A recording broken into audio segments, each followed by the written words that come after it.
જામનગરમાં આવેલ કેન્દ્રીય આયુર્વેદ સંસ્થાનમાં જૂનામાં જૂની લાઇબ્રેરી આવેલી છે, જેમાં અઢળક પુસ્તકોનો ખજાનો છે.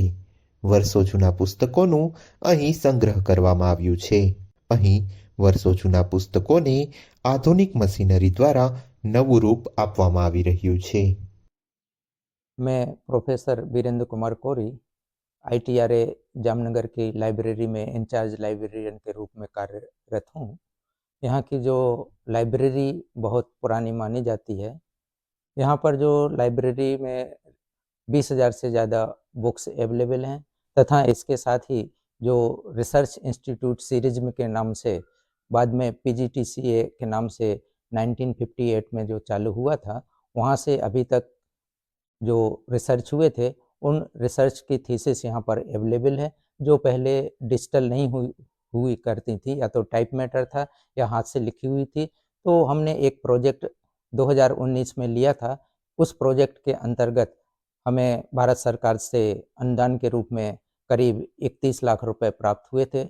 उस 31 लाख रुपए प्राप्त होने के बाद से हमने यहाँ पर एक जो डिजिटल मशीन खरीदी थी, कॉपी बुक, जो 18,25,000 के करीब हमने इसका खरीद किया था।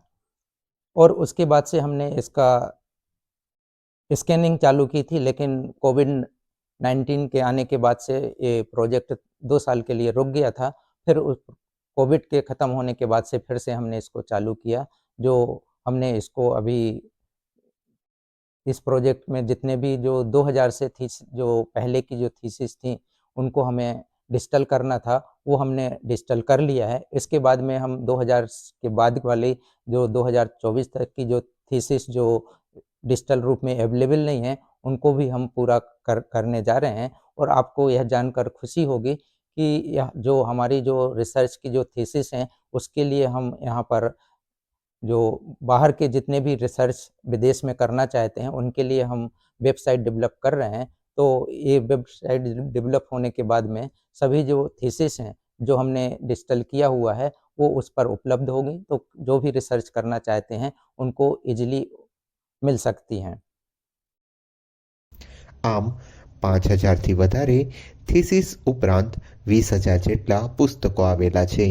વર્ષોથી અહીં અભ્યાસ કરતા વિદ્યાર્થીઓ દ્વારા રિસર્ચ કરી થીસીસ તૈયાર કરવામાં આવ્યા છે, પરંતુ જૂના થતાં આ પુસ્તક જર્જરિત હાલતમાં બન્યા છે, જેને લઈ આધુનિક મશીનરી દ્વારા તેને સ્કેન કરી નવા બનાવવામાં આવી રહ્યા છે. આગામી સમયમાં તેને સંપૂર્ણ ડિજિટલ રૂપ આપી વેબસાઇટ ઉપર મૂકવામાં આવશે, જેથી વિદેશના વિદ્યાર્થીઓ પણ તેનો અભ્યાસ કરી શકશે.